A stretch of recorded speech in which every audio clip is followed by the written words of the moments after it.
Hello नमस्कार, श्री स्वामी समर्थ। तर आत्ता चाललो आहे मार्केटला भाजीपाला आणायला, कारण भाजीपाला तर झाली का सुट्टी?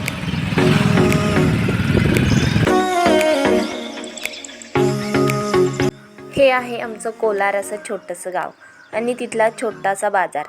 छोटासा नाही म्हणता येणार, भरपूर मोठा असतो। भरपूर ठिकाणचे लोक येतात ह्या बाजारमध्ये आणि आठवड्यातून एक दिवस शुक्रवारी हा बाजार असतो।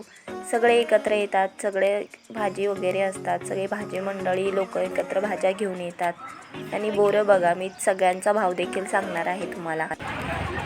इकडे वांगी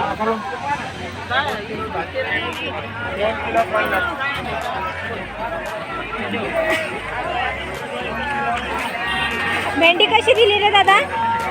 20 रुपये पाव, 30ला अर्धा। गवारीच्या शेंगा, वाटाणे कशी दिली? वाटाणे 30 रुपये किलो, 20ला अर्धा। वहिनीने त्यांनी काय घेतलं? वाटाणे घेतला। वाटाणा कसं भेटला?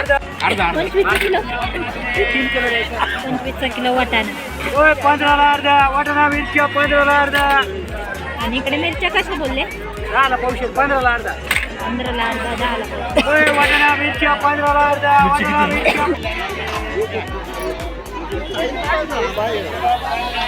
हा ना, ताजी ताजी जुडी। मावशी कशी दिली जुडी? 10 रुपये, 10 रुपये। पालक 10ला, शेपू 10ला, करडई 10ला। चला 10 रुपये, 10 रुपये, करडई 10ला, 10 रुपये कांद्याची पात। कोथिंबीर। मटकी, मटकी कशी पाव आहे? 20 रुपये पाव।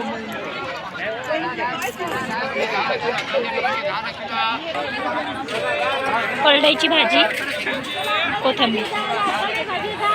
10 रुपये, 10 रुपये, चला 10 रुपये, 10 रुपये।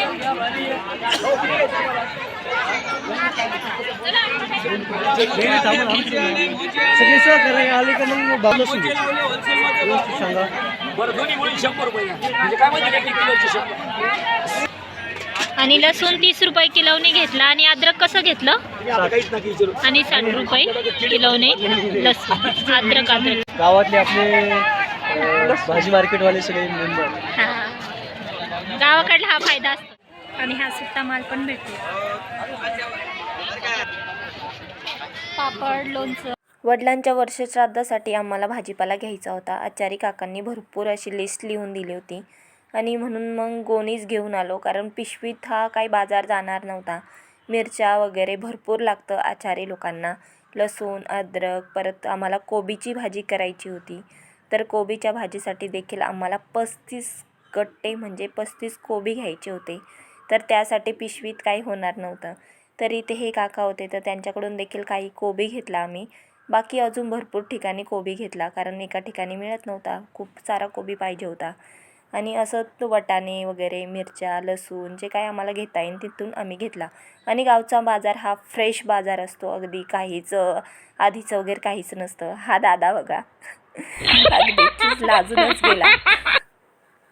पुढे आल्यानंतर आम्हाला इथे बटाट्यावाला दिसला, त्याच्याकडे भरपूर कमी होती, पण अजून त्याने दुसरीकडून देखील आणून दिली आणि 10 किलो बटाटे घेतली, कारण बटाट्याची भाजी नव्हती करायची। पुढे तुम्हाला कळेल, मी दाखवेल तुम्हाला काय काय बनवलं। तर इथे आम्ही बटाटे घेतले, 10 किलो बटाटे घेतले। तर ते कशासाठी घेतले ते कळेल। भाजी तर नव्हती बटाट्याची, मी ते दाखवत होते भाजीपाला वगैरे, पण बाहेरून खूप सारा असा आवाज येत होता गाड्यांचा, परत अजून काहीतरी वेगळे साऊंड वगैरे चालू होते। आणि भाजी मार्केटमध्ये किती आवाज येतो हे तर सगळ्यांना माहिती आहे, म्हणून मी इथला आवाज थोडासा बंद केला आणि मग मी माझा व्हॉइस ओव्हर करून दिला। आणि इकडे माझ्या हातात होती कोथिंबीर। गावाकडच्या भाज्यांमध्ये आणि शहराकडच्या भाज्यांमध्ये खूप फरक असतो। शेतकरी येतो, स्वतः बाजार घेऊन बसतो। खरंच छान वाटतं, अभिमान वाटतं, शेतकऱ्याचा गर्व आहे मला।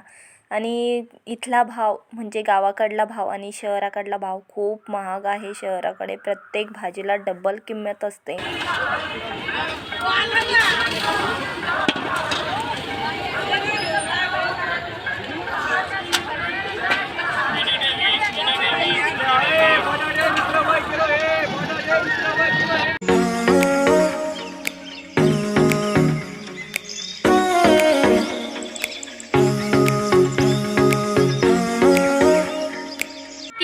मंदिर आहे आमचं, पण आता आतमध्ये नाही जाऊ शकत कारण खूप वेळ झाला. तिकडून दर्शन घेते. हे अंबा माते की जय. शेवटचं काम आमचं अजून बाकी होतं. मला हार घ्यायचे होते महाराजांसाठी, टाळकरांसाठी किंवा विण्यावाल्यांसाठी हार लागत असतो. तर इथे हारवाला आहे आमचा, खूप छान हार वगैरे बनवून देतो. तर इथून आम्ही हार घेतले आणि काही अजून फुलं वगैरे देखील पाहिजे होते. फोटोसाठी, पूजेसाठी बरेच सारे फुलं पण पाहिजे असतात. तर हे देखील आम्ही घेतले आणि घरी गेलो. आणि असे आम्ही 10 रुपयाला गाजर आणलेले आहे, म्हणजे आमच्या वहिनीने. तर एक दीड किलो गाजर असेल. मिरच्या घेतल्या तिथंच घेतली. आणि अद्रक वगैरे असं भाजीपाला घेतलाय. आता कार्यक्रमाला लागेल. तर आता आलेलो आहे घरी आलो तो 7-7:30 वाजले. आणि चला ब्लॉग इथे संपवतो. आणि ह्या मॅडमने दिलेली डिश फेकून काम झालं. डिश फेकून दिली. जिलेबी घेतली ना तिकडे, खाऊन झाली आता आमची. चला, आईचं चालला आहे स्वयंपाक. आणि रात्रीला काय बनवलं आईने? पालकाची भाजी बनवली आहे आणि चपात्या आता. आणि हा गोबर गॅस आहे आमचा. आमच्या आजीच्या काळातला आहे का हा गोबर गॅस? हा, आमच्या आजी बाबांच्या काळातला गोबर गॅस आहे. आणि हा असा पाईप तो बाहेर जातो. आणि जो बाहेर बघितला ना आपण गोबर गॅस, तर तिथून हे कनेक्शन येतं शेण वगैरे कालवल्यानंतर.